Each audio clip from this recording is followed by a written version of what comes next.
Hello, good evening guys. Welcome back to my channel मीठी गोली doctor, जिसमें आज हम डिस्कस करने वाले हैं एफोरिज्म 1 को कैसे याद करना है, क्या सीक्रेट इसमें अपन टिप्स याद रखेंगे और कैसे हमारा जो मास्टर प्लान है इसको हम आगे फॉलो करते हैं। तो आज हम करने वाले हैं aphorism 1 discuss the key to homoeopathic mastery. अब आप कभी नहीं भूलोगे। तो सबसे पहले हम स्टार्ट करते हैं अपने PDF से। The physicians is high and only mission is to restore the sick to health as it is term. ये क्या है? एफोरिज्म नंबर 1, जो कहाँ लिखा हुआ है? आरी डजन के अंदर लिखा हुआ है, जिसको हम अपने BHMS के क्यूरिकुलम में पढ़ते हैं। कैसे याद करना है इस एफोरिज्म को? सबसे पहले हमने क्या कल समझा था हमारे मास्टर प्लान में कि आप एफोरिज्म को अच्छे से रीड करें। फर्स्ट चीज़ क्या थी उसमें कि हमें नो स्किप, किसी भी एफोरिज्म को हमें क्या नहीं करना है? स्किप नहीं करना है। सेकंड चीज़, उसको ब्रेक कर ले पार्ट्स के अंदर अपने अकॉर्डिंग। जैसे कि इसमें क्या क्या हम ब्रेक कर सकते हैं? द फिजिशियन कौन है, उसका हाई मीनिंग क्या है यहाँ पे, ओनली का क्या मीनिंग है यहाँ पे, उसका restore to health, restore the sick का क्या मीनिंग है, हेल्थ का क्या मीनिंग है यहाँ पे, टू क्योर का क्या मीनिंग है यहाँ पे। ये हम सब कुछ इसमें डिस्कस करने वाले हैं आज। तो सबसे पहले हम इसमें देखते हैं कि हमने क्या क्या इसको कितने पार्ट्स में डिवाइड किया है। सबसे पहले मिशन ऑफ फिजिशियन, ये सबसे लास्ट में आपको ऑटोमेटिक समझ में आ जाएगा कि हमें क्या है इसका मिशन ऑफ फिजिशियन। तो सबसे पहले हम इसमें पॉइंट डिस्कस करेंगे रीस्टोर द सिक। क्या डिस्कस करेंगे? Restore the sick. Second, cure क्या है और व्हाट इज़ हेल्थ, हेल्थ क्या है। तो इसमें आज हम डिस्कस करेंगे हेल्थ, सिक और डिजीज़। अब आप सब कंफ्यूज होंगे कि सिक और डिजीज़ में क्या डिफरेंस है। ये तो एक ही बात हुई, एक आदमी बीमार है और एक आदमी को क्या है साहब, एक आदमी को बीमारी है। तो दोनों में क्या डिफरेंस हुआ कि ये तो पर्सन जो है ये बीमार है और ये क्या है, इसे कोई डिजीज़ हुई है, इसे कोई बीमारी हो गई है। तो अब बस जो माइन्यूट सा जो डिफरेंस है इसको समझिए और ऑर्गेनन को अपने लैंग्वेज में इजी बनाइए। तो हमने क्या सबसे पहले सीखा कि सबसे पहले क्या करना है, हमने एफोरिज्म को रीड करना है, then break into parts. Break कर लिया हमने। सबसे पहले किस किस को पढ़ना है? हेल्थ को पढ़ना है। हेल्थ क्या होती है, सिक पर्सन क्या होता है और डिजीज़ क्या होती है। ठीक है, तो इसमें हम आगे सबसे पहले क्या डिस्कस करते हैं? हेल्थ को डिस्कस करते हैं हम सबसे पहले इसमें। सो हेल्थ क्या है guys? Health is that balanced condition of the living organism. क्या है? बैलेंस। एक एक वर्ड को आप नोटिस करते चलिए, balanced condition of the living organism in which the integrated harmonious, क्या है? Integrated harmonious performance of vital force function tends to the preservation of the organism and the normal development of the individual। किसने कही थी ये line? Stuart close ने कहा था। क्या मीनिंग हुआ इसका ये हम समझते हैं। सबसे पहले हमने क्या पढ़ा कि health is that a balanced condition. सबसे पहले ये वर्ड क्या याद रखना है हमें? Balanced of the living organism in which the integral harmonious performance of किसकी? वाइटल फोर्स की। किसकी? वाइटल फोर्स की। मतलब हमारी बॉडी का जो वाइटल फोर्स है किस में है? हेल्दी स्टेट में है, जो हमारी बॉडी को क्या कर रहा है? सुपीरियरली डायरेक्ट कर रहा है, कंट्रोल कर रहा है हमारे इमोशंस को, हमारी हेल्दी कंडीशंस को, हमारी बॉडी की फिजियोलॉजी को, हमारे सारे सिस्टम्स को। वो सब क्या कर रहे हैं? एक हार्मोनियस वे में फंक्शन कर रहे हैं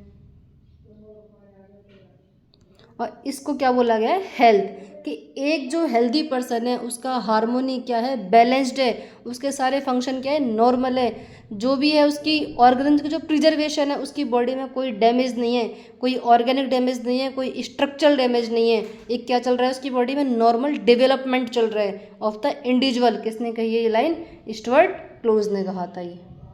क्या आपको अगर जब भी एग्जाम में लिखने को आए एफरोज नंबर 1, अगर आप उसको इस तरीके से लिखते हैं, सबसे पहले आप हेल्थ, डिफरेंट पायोनियर्स के डिफरेंट पॉइंट ऑफ व्यू लिखने से, ये जो साइकोलॉजिकल जो पॉइंट ऑफ व्यू होते हैं उनको लिखने से आपका एक अच्छा इफेक्ट पड़ता है।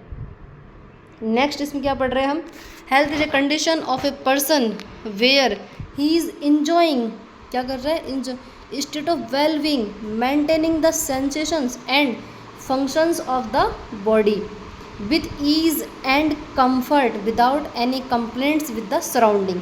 इसमें ये क्यों लिखा गया कि कोई कंप्लेन नहीं सराउंड। सबसे पहली बात कि एक कोई भी इंसान है, आप नॉर्मली सोचिए बीमार कब पड़ेगा, कोई भी जब एडवर्स इफेक्ट होगा एनवायरनमेंट का या सराउंडिंग का। तो जब एक पर्सन क्या है उसका नॉर्मल है, कब, स्टेट को वेल बीइंग, इंजॉय कर रहा है अपनी स्टेट को, नॉर्मल है, उसे कोई दिक्कत नहीं है। मेंटेनिंग द सेंसेशन, उसके सारी सेंसेशन क्या है, मेंटेन है बॉडी में, उसको टच, प्रेशर, टेम्परेचर सब कुछ नॉर्मल फील होता है, सब कुछ उसका बैलेंस्ड स्टेट है। Functions of the body with ease, ease मतलब आराम से, आसानी से, एंड कंफर्ट, वो अपने कंफर्ट जोन में है, without any complaints with the surrounding, कि उसे अपने सराउंडिंग से कोई कंप्लेन नहीं है कि टेम्परेचर ज़्यादा हो गया, बारिश ज़्यादा है, ठंड बढ़ गई है, तो ये क्या हो गया उसकी कंप्लेंट्स ऑफ सराउंडिंग। तो हेल्दी कंडीशन में क्या होता है, नो कंप्लेंट्स विथ सराउंडिंग, ठीक है। कोई इन्फेक्शन स्प्रेड कर रहा हो तो आपको ये सब चीज़ें उसमें लिखनी चाहिए। नेक्स्ट और हम क्या जानते हैं हेल्थ के बारे में, a healthy man lives normally in a favourable environment, he moves, feels, things, act and react in an orderly manner. ये आप समझ गए होंगे। Hahnemann considers health as a state indicating harmonious functioning of the life force leading to a peculiar senses of wellbeing. किसने कहा था, doctor M L. धावले ने line कही थी कि एक जो भी पर्सन है उसकी हेल्थ को, मतलब उसकी जो कंडीशन है उसको हम हेल्थ कब कंसिडर करेंगे, मास्टर हैनीमैन के अकॉर्डिंग, जब उसका हार्मोनियस फंक्शनिंग चल रहा होगा, बॉडी का क्या चल रहा होगा, harmonious functioning of the life force. Life force क्या है इसको हम डिस्कस कर लेते हैं एक बार। लाइफ फोर्स वाइटल फोर्स को ही बोला गया है, बट वाइटल फोर्स की जो थ्योरी आई थी वो 5th एडिशन में इंट्रोड्यूस्ड हुआ था, but life force 1st addition में आ गया था, जिसको चेंज करके क्या बोला गया था, वाइटल फोर्स 5th एडिशन के अंदर, और जिसको बाद में क्या बोल दिया गया था, मतलब पहले वाइटल प्रिंसिपल था जिसको वाइटल फोर्स में कन्वर्ट कर दिया गया था। तो लाइफ फोर्स कुछ भी नहीं है, ये सेकेंड नेम ऑफ क्या है, वाइटल फोर्स का ही सिनोनिम है। तो इसमें हमने क्या समझा कि हैनीमैन सर ने जो क्या किया था, कंसिडर की health as a state indicating harmonious functioning of the life force leading to a peculiar sense of wellbeing, कि उसका अपना एक कैरेक्टरिस्टिक है कि एक पर्सन होता है उसे गर्मी ज़्यादा लगती है, एक पर्सन है उसे ठंड ज़्यादा लगती है। तो आपको ये पेक्यूलर का मतलब ये नहीं कि उसमें कुछ अलग से कैरेक्टर दिखेगा, नहीं, उस पर्सन की जो पेक्यूलरिटी है वो उसके अंदर उस स्टेट में वेलबींग है, उस कंडीशन में वो हार्मोनियस है, उस कंडीशन में वो मेंटेन्ड है, ठीक है।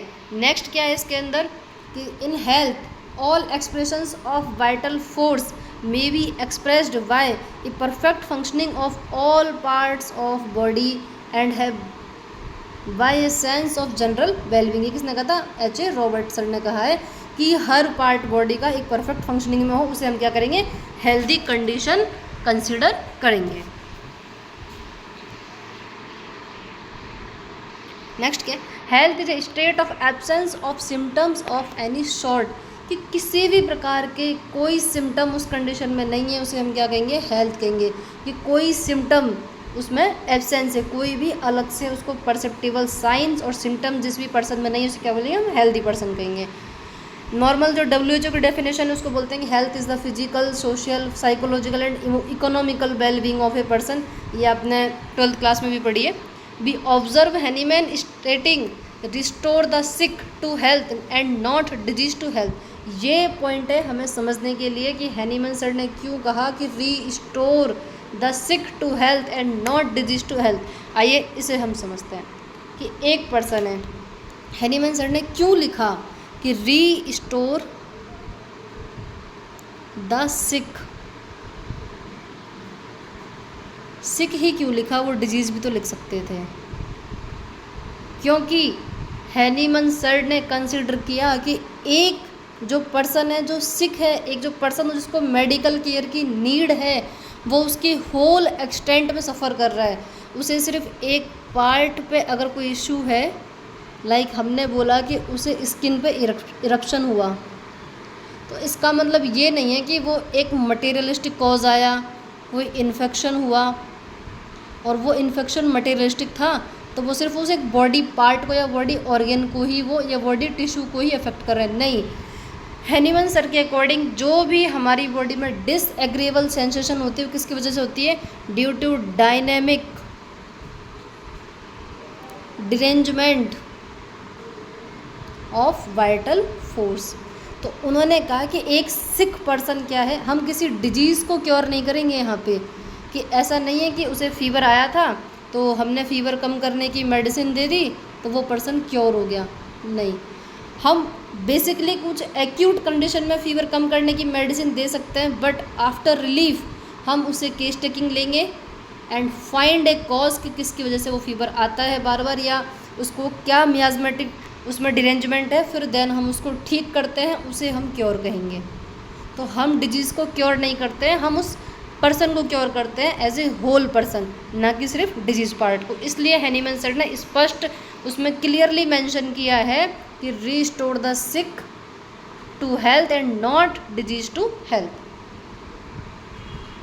लेट्स अंडरस्टैंड कि ये एक मैंने पढ़ी है फिलोसॉफी की बुक में लिखा था कि the value of the health can be best understood only, कि हमें उस हेल्थ की वैल्यू कब समझ में आ सकती है? केवल व्हेन वन लूजेज इट, जब हम इसको खो देते हैं। In the healthy conditions man is not aware of the function taking place in his आउन बॉडी। क्या है कि जब किसी पर्सन की बॉडी में सिस्टम से ऑटोमेटिक, जब से हम बाय बर्थ है कि ये सारे फंक्शंस ऑटोमेटिक अपना करते रहते हैं system function, but every function in his body goes on uninterruptedly, कि उसमें कोई भी जो फंक्शन है बॉडी का वो कोई भी इंटरप्ट नहीं होता है। विदाउट इंटरप्शन हमारे सारे फंक्शंस नॉर्मली वर्क कर रहे होते हैं, जैसे कि हार्ट बीट्स है, लंग्स का ब्रीथ लेना है, किडनी के द्वारा हमारा फिल्ट्रेशन है, एंड द स्टोमक का जो डाइजेशन का फंक्शन है। But man does not notice this at all, कि वो पर्सन कभी ध्यान ही नहीं देता है कि मेरी बॉडी में एक फिजियोलॉजी चल रही है जिसका नॉर्मल होना बहुत ज़रूरी है। नहीं, उसे लगता है ये सब नॉर्मल है, हर पर्सन में होता है, इसमें क्या ही डिफरेंस है। He is in A state of perfect ease, और वो अपनी ज़िंदगी बहुत आराम से बहुत कम्फर्टली गुजार रहा होता है। तो ये एक उन्होंने लाइन लिखी है कि एक पर्सन को हेल्थ की डेफिनेशन या हेल्थ की वैल्यू कब समझ में आती है? जब वो उस हेल्थ कंडीशन को खो देता है, जब वो उसे लूज़ कर देता है। लाइक इसका एक एग्जांपल है सबसे सिंपल, कि हम मोस्टली टाइम फ़ोन यूज़ करते हैं, किसी को कोई प्रॉब्लम नहीं होती, बट जैसे ही हमारे आइज़ में पेन होने लगता है, स्ट्रेनिंग होने लगती है, तो हम क्या करते हैं, उसको कम कर देते हैं। तो वही चीज़ है कि जब हमें पेन हुआ, जब हमें दर्द हुआ, तब हम उसकी आइज़ की वैल्यू समझ में आई कि नहीं, इन्हें तकलीफ़ होती है, इनका एक सिस्टमेटिक वे है, हमें उस तरीके से ही काम करना चाहिए। तो एक पर्सन हेल्थ कंडीशन, जब तक वो हेल्दी कंडीशन में होता है, वो उसकी वैल्यू नहीं करता है। नेक्स्ट हम क्या पढ़ रहे हैं? सिक। हेल्थ तो हमने पढ़ लिया कि हेल्दी पर्सन क्या होता है, जिसमें कोई भी साइन नहीं हो, कोई भी सिम्टम्स ना हो, जिसमें physical, social, mental, psychological, economical wellbeing हो उस पर्सन की। इन हेल्थ क्या होता है कि जो हमारा वाइटल फोर्स है वो सब कुछ एक्सप्रेस्ड कर रहा हो, एक परफेक्ट फंक्शनिंग चल रही है, हारमोनियस वे में है, all parts of the body एक परफेक्ट वर्क कर रही है उसके अंदर, ठीक है। हैनीमैन सर ने भी ये कहा था कि लाइफ फोर्स जो हमारी बॉडी को लीड कर रहा है वो बिल्कुल एक हारमोनियस फंक्शनिंग चल रहा है, उसमें कोई पेक्यूलर सेंस ऑफ वेलबींग है, हेल्दी मैन है, वो अपने सारे कंडीशंस फॉलो कर रहा है फेवरेबल एनवायरनमेंट में, और उसको अपने सराउंडिंग से कोई कंप्लेन नहीं है। नाउ लेट्स डिस्कस अबाउट सिक, कि एक सिक पर्सन को हम कैसे डिस्कस करते हैं या कैसे डिफाइन करते हैं। An individual who is suffering from a disease, disorder और condition that impairs their physical और मेंटल हेल्थ, तो इसमें डिजीज़ वर्ड भी आया है। डिजीज़ और सिक दोनों सेम नहीं है, ये आपको हमेशा याद रखना है, ठीक है। तो एक व्यक्ति जो किससे पीड़ित है, किसी बीमारी से, किसी डिसऑर्डर से, डिसऑर्डर हो सकता है बाय बर्थ हो, जेनेटिकल हो, हेरिडिटरी हो, और कंडीशन, कोई ऐसी कंडीशन जिसने क्या कर दिया, उसकी इम्पेयर, जो उसका एक वेलबींग था, उसकी जो स्टेट थी, उसको उसने क्या कर दिया, वो डिस्टर्ब कर दिया हो। A person who is experiencing an imbalance, वहाँ पे क्या था, बैलेंसिंग लाइफ स्टाइल, और डिसहारमोनी, वहाँ पे क्या था, harmonious in their physical, emotional और मेंटल और स्पिरिचुअल वेलबींग, क्योंकि वाइटल फोर्स क्या है हमारा, स्पिरिचुअल होता है, तो इसलिए सब चीज़ों का फिजिकल, इमोशनल, मेंटल और स्पिरिचुअल वेलबींग का होना ही हेल्दी कंडीशन है। और इसमें से किसी भी एक भी कंडीशन पे, या फिजिकल हो, इमोशनल हो, मेंटल हो, कि स्ट्रेस हो, किसी भी वजह से इम्बैलेंस होना क्या कहलाएगा, उस पर्सन का सिक पर्सन कहलाएगा। In homoeopathy is sick person is views as an individual with a unique set of symptoms, characteristics and experiencing reflecting a disturbance in their vital force. इसका सबसे बेस्ट एग्जाम्पल और हम मतलब समझते हैं कि क्या कहना चाहते हैं, कि होम्योपैथी में एक पर्सन को सिक पर्सन हम कब कहेंगे। सबसे पहले यूनिक सेट ऑफ सिम्टम, मतलब आपको कोल्ड हुआ, स्नीजिंग आएगी, आंखों से पानी भी आएगा, वाटरी हो सकता है, मे बी कुछ कंडीशन में अगर एलर्जी है तो थ्रोट में कंजेशन हो जाएगा। तो ये सारे सिम्टम्स आप में पहले थे जब आप हेल्दी कंडीशन में थे, नहीं थे, तो इन यूनिक सेट ऑफ सिम्टम्स की कुछ भी जो उसमें हेल्दी कंडीशन में नहीं थे, वो सारे सिम्टम्स उसमें दिखने लगेंगे। कैरेक्टरिस्टिक्स लाइक कफ हुआ, किसी को ड्राई होता है, ठीक है, ड्राई कफ होता है, किसी को नाइट में एग्रावेशन होता है, किसी को डे में एग्रावेशन होता है, किसी को लाइंग डाउन से एग्रावेशन होता है, किसी को मूव करने से एग्रावेशन होता है। तो ये सब चीज़ें जो कैरेक्टरिस्टिक उसमें डिफाइन करती है। And experiences reflecting a disturbance in their vital force, और ये कहाँ से आ रही है, सबसे पहले क्या हुआ, डिरेंजमेंट हुआ, किसका, डायनेमिक वाइटल फोर्स का। उससे क्या हुआ, आउटवर्डली क्या दिखे हमें, साइन और सिम्टम्स, और इसी को हम क्या बोलेंगे, सिक पर्सन। जिस पर्सन का वाइटल फोर्स डिरेंज्ड हो चुका है प्राइमरली, एक वर्ड आप आगे रीड करोगे होम्योपैथी में, सबसे पहले प्राइमरली डिरेंज्ड वाइटल फोर्स जिस भी पर्सन का है उसको हम क्या बोलेंगे, सिक पर्सन बोलेंगे। ठीक है, समझ में आया। नेक्स्ट आगे चलते हैं। Sick diseased person as a whole, कि एक व्यक्ति जो पूरे शरीर में बीमार है, ये नहीं कि उसे बीमारी है। मतलब एक होता है कि मैं बीमार हूँ, सिक और डिजीज़ का आपको डिफरेंस समझना होगा, इसलिए मैंने सिक और डिजीज़ दोनों एक ही लेक्चर में रखा है। ठीक है, इसका मतलब क्या कि diseased person as a whole, when the vital force is primarily dynamically deranged the normal functioning of the organism is disturb.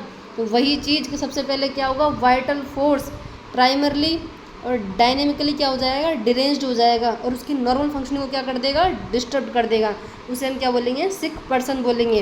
Due to the derangement of dynamic vital force as a result the patient या person feels disagreeable sensation which are exfoliated outwardly through the material body as perceptible signs and symptoms, the totality of which constitutes the disease।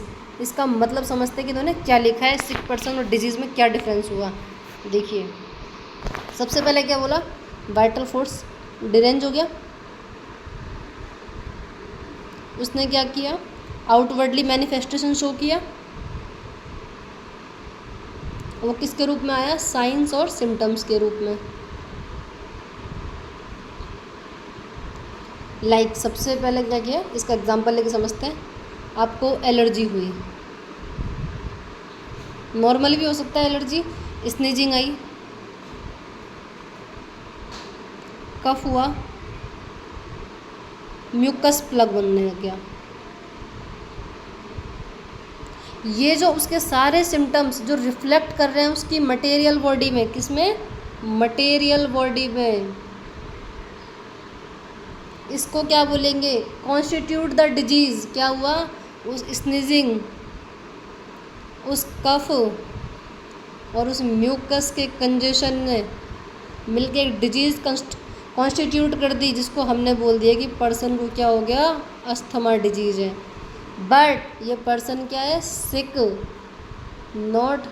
हमें सिर्फ asthma cure नहीं करना है, उस person की health को वापस से रिस्टोर करना है।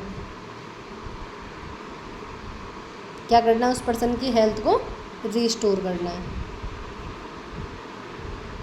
तो क्या समझा हमने इसमें, एक बार दोबारा रीड कर लें अच्छे से कि due to the derangement of dynamic vital force as a result the patient feels disagreeable sensations which are exfoliated outwardly through the material body as perceptible जो प्राप्त, जो मतलब रिसीव किए जा सकते हैं, जो देखे जा सकते हैं, science and symptoms like jaundice जब होता है, आईब्रोज, आई पीली हो जाती है, नेल्स पीले हो जाते हैं, फेस का जो कलर होता है वो पेल हो जाता है।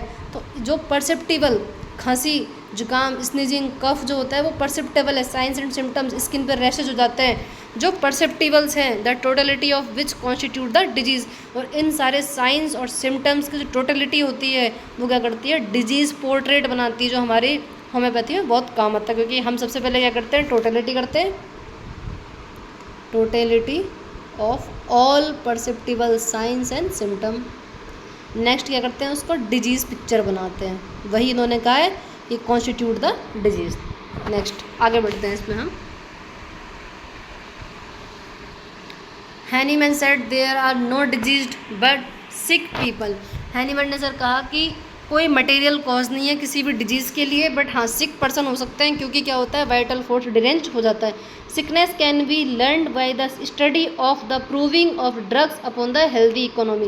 ये उन्होंने जो प्रूविंग की है हमारे होम्योपैथी में, सबसे बड़ा एक आप फन फैक्ट समझो, ट्रुथ समझो, एक फैक्ट समझो कि क्या है कि जहाँ जितनी भी प्रूविंग्स हुई है ड्रग की, जितनी भी होम्योपैथी में ड्रग प्रूविंग हुई है, सब किस पे हुई है, हेल्दी ह्यूमन बीइंग पर हुई है।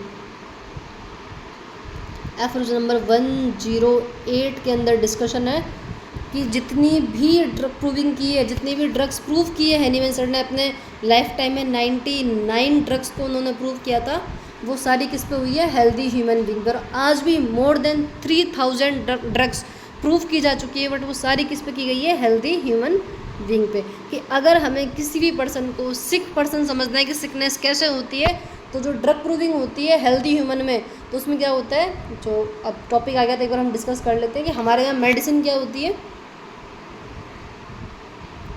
कि जो ऑल्टर्ड कर देती है उसकी स्टेट को।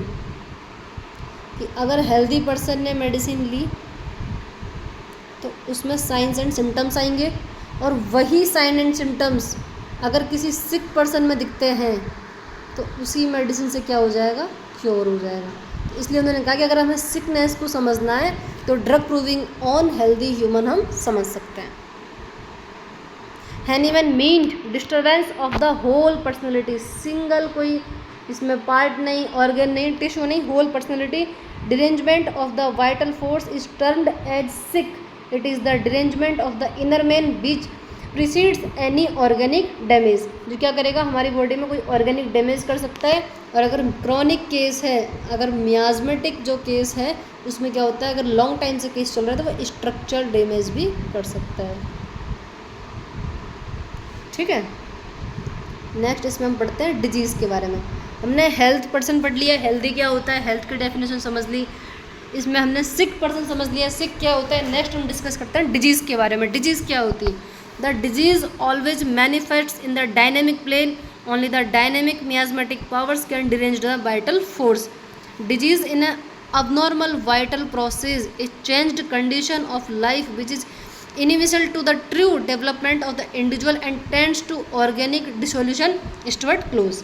इसका मीनिंग क्या हुआ ये हम समझते हैं। एक सिक पर्सन मीन्स क्या हुआ कि वो होल पर्सनैलिटी में पर्सन क्या है, बीमार है। बट डिजीज़ क्या हुआ कि सबसे पहले डायनेमिक वाइटल फोर्स जो डिरेंज्ड हुआ उसका जो मैनिफेस्टेशन है वो किस पार्ट पे हो रहा है, किस वाइटल ऑर्गन पर हो रहा है, मोर वाइटल ऑर्गन पर हो रहा है, लेस वाइटल ऑर्गन पर हो रहा है, किस इंटेंसिटी से हो रहा है, और उससे जो क्या निकल के आता है, साइंस और सिम्टम्स जो निकल के आ रहे हैं, उससे हम क्या बोलते हैं, डिजीज़ बोलते हैं। लेकिन अगर कोई भी डिसएग्रीएबल सेंसेशन है तो उसे हम सिक बोल देंगे। वहाँ आपको ये नहीं है कि पता करना है कि कौन सा वाइटल ऑर्गन अफेक्टेड है, कौन सा लेस वाइटल ऑर्गन अफेक्टेड है, क्या टोटलिटी निकल के आ रही है। नहीं, हमारे लिए वो पर्सन सिक है तो हमें केस टेकिंग लेनी ही पड़ेगी उस कंडीशन में। नेक्स्ट है कि in disease this expression is vastly changed, there is a sense of discomfort. यहाँ पे क्या हो जाता है, उस जो पर्सन, डिजीज का मीन यही है, डिसकम्फर्ट ऑफ ईज, कि उसके जो बॉडी की हार्मोनी चल रही थी उसको क्या कर दिया, उसने डिसकम्फर्ट कर दिया, डिस्टर्ब्ड कर दिया। The disease always manifest in the dynamic plane. सबसे पहली बात ये डिस्कस कर लेते हैं, बाकी आगे भी आएगा, कि हमारे यहाँ वाइटल फोर्स जो है, लाइफ प्रिंसिपल जो है वो कैसा है, डायनेमिक है। जो डिजीज़ होती है वो कैसी होती है, डायनेमिक प्लेन में होती है।